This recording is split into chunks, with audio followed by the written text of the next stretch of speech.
It's actually a good bloody day from Sydney, Australia. I know there's a lot of yapping about global warming. This winter, it feels like the coldest winter it's ever been in Australia. So having a day like this, I can walk outside in a t-shirt and shorts and it actually be a good day is a good thing. So today's agenda is cop a fade. We need a haircut. It's a little bit overdue.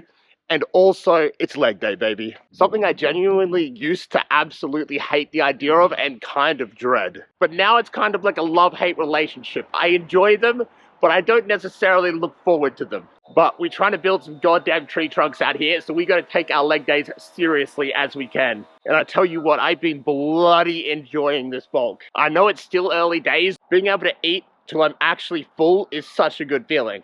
Calorie deficits absolutely suck.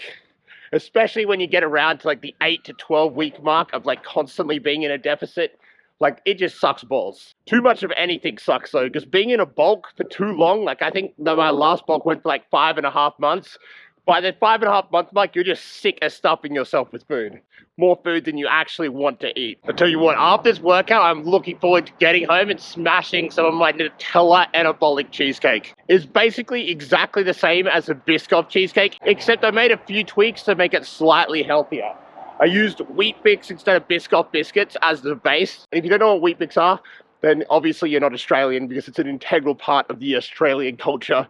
Having Wheat Bix for breakfast. It's just what like a lot of us did growing up, and I still do to this day. It's basically just a brick of like wheat. It's pretty damn healthy. There's like no sugar in it. There's no nothing. It's just like a high fiber breakfast. Instead of vanilla protein powder, I use chocolate protein powder. And then obviously instead of the Biscoff spread, I use Nutella. So it's not something you'd say is quote unquote healthy, but the macros on it are insane. The entire batch was pretty caloric dense, like it ended up being 2,000 calories, but that's 3 servings, and that had over 150 grams of protein in the one thing. And most people's unhealthy snacks include 0 protein. So in my mind, this is actually a pretty damn healthy snack. It's all about moderation. A little bit of Nutella in a recipe isn't gonna destroy it. If the entire recipe comes out to like 50% sugar, obviously that shit ain't healthy, no matter how much protein is in it. But I'm kind of lucky in some senses. I can eat a lot more like caloric dense food simply because every day, in order for me to gain weight, I have to eat over 3,600 calories. Some people out there can gain weight on less than 2,000 calories, which is absolutely insane. I would hate to be that person, barely being able to eat anything and still put on weight. But obviously somebody that can only eat 2,000 calories and put on weight is a lot smaller. Their stomach's a lot smaller, they just overall need less food. So it would be easier for them to eat less food. But not everything is one-to-one, and this is where it's super unfair. Like, some people just need more food in order to be satiated. Like, they got the ghrelin in their body just pumping and telling them they need more. And that is why a lot of people are overweight. Like, it's not necessarily a fault of their own. They just need more food in order to feel satiated. And other people get full really easy, so have no problem staying skinny. Whereas other people like have to like fight demons in order to lose weight. That's kind of the really unfair thing. Like, a lot of people are like, oh, I'm fat because of XYZ. Like, I've got this hormone problem, this thyroid problem. But the reality is that makes fuck all difference. As much as people like to make excuses about their problems or issues that hold them back, basal metabolic rate comes down more to your size than any issues you might have. Like, no matter what issues you have, if you're in a deficit, you're gonna lose weight. Like, all them motherfuckers in camps in the World War, every single one of those came out skinny. But it's an absolute fact that everybody's hunger signaling is different, and that's the biggest contributor to obesity. And that's why appetite suppressants these days are seen as like the miracle drug, like the Ozempic and stuff like that, that is enabling people to lose weight because it makes them feel satiated way easier. That and the way that caloric dense and like tasty food is designed these days by like places like McDonald's, like it's incredibly easy and cheap to eat a fuck ton and gain weight. Like, eating healthy isn't cheap, and it actually takes a lot of preparation because it's kind of hard to eat healthy eating out. Like, most restaurants, like carb to protein ratios all over the place, use heaps of fats. Like, it's very hard to eat healthy unless you're cooking all your meals. Like, there was definitely a point in my time, like when I started my fitness journey, that I was overweight. It wasn't anything crazy, like I was never obese. A lot of people view overweight people as lazy, but the reality is that's not actually the case for a lot of them. It does come down to genetics, like how much they need to eat to feel full, what their basal metabolic rate is, like how much in a day they typically burn, and it's a slippery slope. Once you start to eat more, your stomach stretches. And then you need more food in order for your body to feel like it's full. That's why you can get such extreme cases of obesity where they just get so fucking large you need to crane to move them is the fact that they're stretching their stomach out and they can just eat endlessly. But I'm never allowing that to happen to myself. We are putting our foot down, and that is why we started this whole fitness journey, was to get the body that I've always wanted, kind of thing. But if you are that person that's overweight or wants to get your dream body, I do have a link below. You can click it and I can become your coach and help you in the process of changing your habits and getting the physique you've always wanted, which is possible for absolutely anybody, no matter what situation they're in now. Like, everyone's seen extreme transformations online. It's possible for anybody. You just gotta make that conscious decision yourself that that's what you want now and actually go out and get it. Alrighty, we're here, getting started on my absolute favorite, the hack squat. So, we're in our volume session now. We need a break through some plateaus. We need to hit some PBs, and that's exactly what we're doing here. We're gonna start warming up first.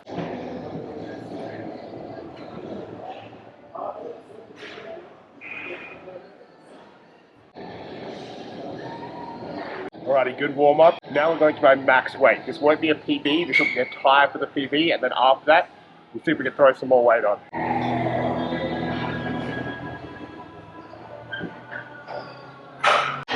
Fuck me, lightweight baby, lightweight. That's a lot of weight baby, 220. This will be a PB.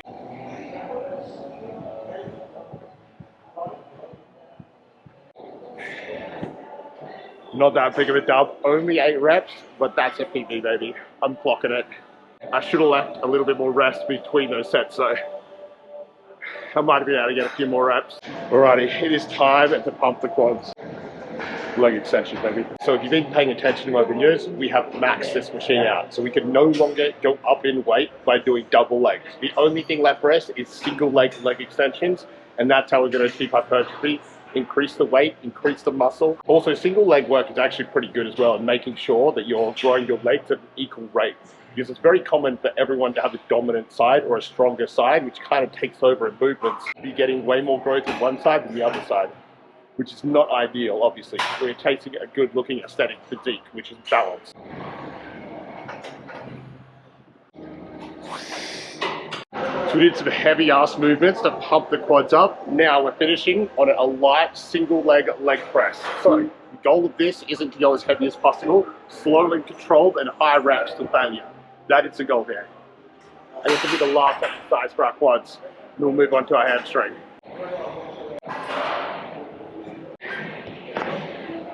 Alrighty, so I have 2 leg days, and one of them is quad focus, which means I'll do more quad exercises, and the other one is more hamstring focus, which just means I'll do more hamstring exercises. Today's one, you guys know, it's quad focus. But I think it's good to have like one day where you focus more on one muscle, and that's the same with all my upper days. Like, I have an upper day focused on chest, I have an upper day focused on back, and then I have an upper day which is more arm focused, but I throw everything in.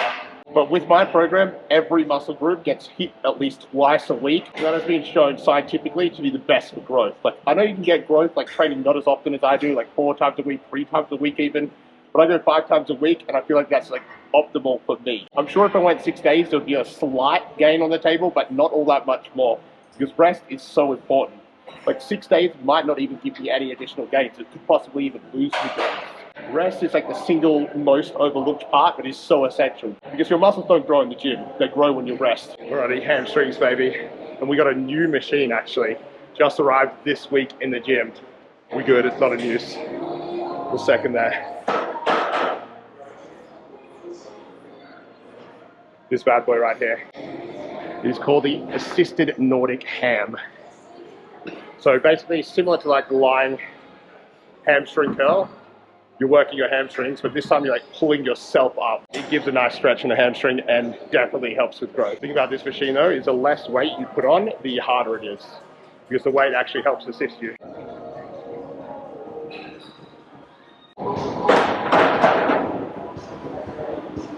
Right, last and definitely goddamn least, calf raises, baby. Important, but boring as hell. Let's get it done.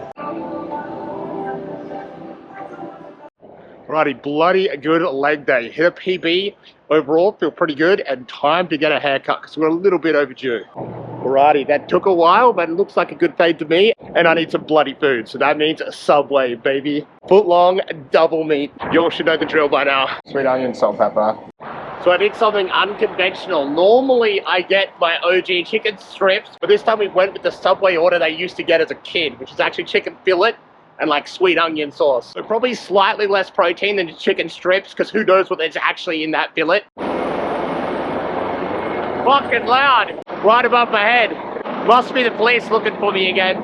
But real talk, there's a hospital like just around the corner there, so it's probably for that. Someone getting emergency airlifted somewhere. The main reason I know there's a hospital there is simply because when I was just getting to know my girlfriend, she ended up telling me she had a bad stomach pain, and I thought nothing of it. I thought it was just like something minor, like she didn't make it seem to be a big deal. But like fast forward 2 hours and she was like in crippling pain, like hunched up, so I had to take her to the hospital, and it turned out to be appendicitis. Keeping in mind, at this point we weren't in a relationship, we'd only just started seeing each other, so it was a bit of an extreme having to take her to the hospital, then her getting emergency surgery. Like they scanned it and realized how bad it was. It was like literally about to blow. That is like one of the best ways to get to know someone, real talk. And they fucked up the surgery, like sewed her back up but with a punctured artery, so she was bleeding out internally. I knew something was wrong because she was in so much pain, like more so than when she was about to get the surgery with her appendix bursting. So the doctors come back out and then do an emergency surgery to see what went wrong, open her up, realize they fucked up. So her whole recovery process took like twice as long afterwards. And she has always been a fit person. I ain't gonna lie, in her recovery process, she kind of got a little bit chubby. Which she has always never been happy with. But yeah, I'm hungry, and holding this damn camera is stopping me from eating my Subway. So I'll catch you fuckers in the next video. I'll see you later. If you're considering coaching, just click the link, consider it. If you want to get the best progress humanly possible, get jacked, click the link in the description. Sign up to my coaching, and I'll see you in the next video, or I'll chat to you via video call if you do sign up. I'll catch you fuckers later. Bye bye.